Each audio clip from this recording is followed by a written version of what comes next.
संतोष गायकवाड माझा मित्र आहे, प्रमोद चव्हाण माझे मित्र आहेत आणि रोपटा सिनेमा खूप नवीन निर्माते आहेत, नवीन कलाकार आहेत, सगळे मिळून खूप मेहनत करून हा सिनेमा केला आहे. आणि आज म्हटल्याप्रमाणे मराठी सिनेमा निर्माण करणं सोपं आहे, तो रिलीज करणं फार कठीण आहे. आणि छोटे निर्माते असूनसुद्धा आज ते रिलीज करतात, थिएटरपर्यंत पोचतात. आज जेव्हा 100 चित्रपट आहेत जे रिलीजसुद्धा होत नाही.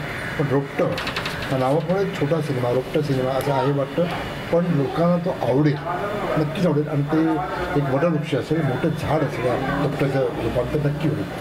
त्यामुळे ह्या चित्रपटात माझ्यातर्फे खूप खूप शुभेच्छा.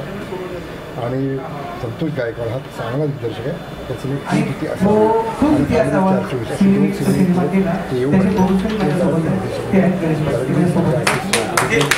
कलाकार आहेत. त्यामुळे संतोष गायकवाड हा चांगला दिग्दर्शक आहे. हा सिनेमासुद्धा त्यांनी नक्कीच चांगला केला असला अशी पूर्णपणे मला खात्री आहे. त्यामुळे रोपटे सिनेमात माझ्यातर्फे खूप खूप शुभेच्छा. शिरवाडकर या चित्रपटामध्ये मी एक शेतकऱ्याची भूमिका करत आहे आणि पूजा प्रमोद चव्हाण या चित्रपटाची निर्मिती केलेली आहे. तर त्यांच्या आणि माझं पहिल्यापासून फॅमिली रिलेशन आहे आणि ह्या चित्रपटामध्ये मी एक शेतकऱ्याची भूमिका करत आहे.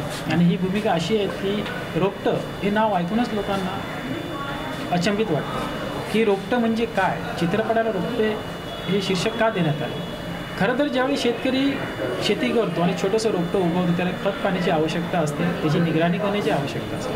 तसं ह्या चित्रपटामध्ये शेतकऱ्यांच्या समस्या, बालविवाह आणि शेतकऱ्यांच्या मुलांना शिक्षणासाठी जे प्रॉब्लेम होतात आणि एक शेतकरी आपल्या मुलाला शिकवण्याचा किती प्रयत्न करतो ते दाखवण्याचा आम्ही प्रयत्न केला.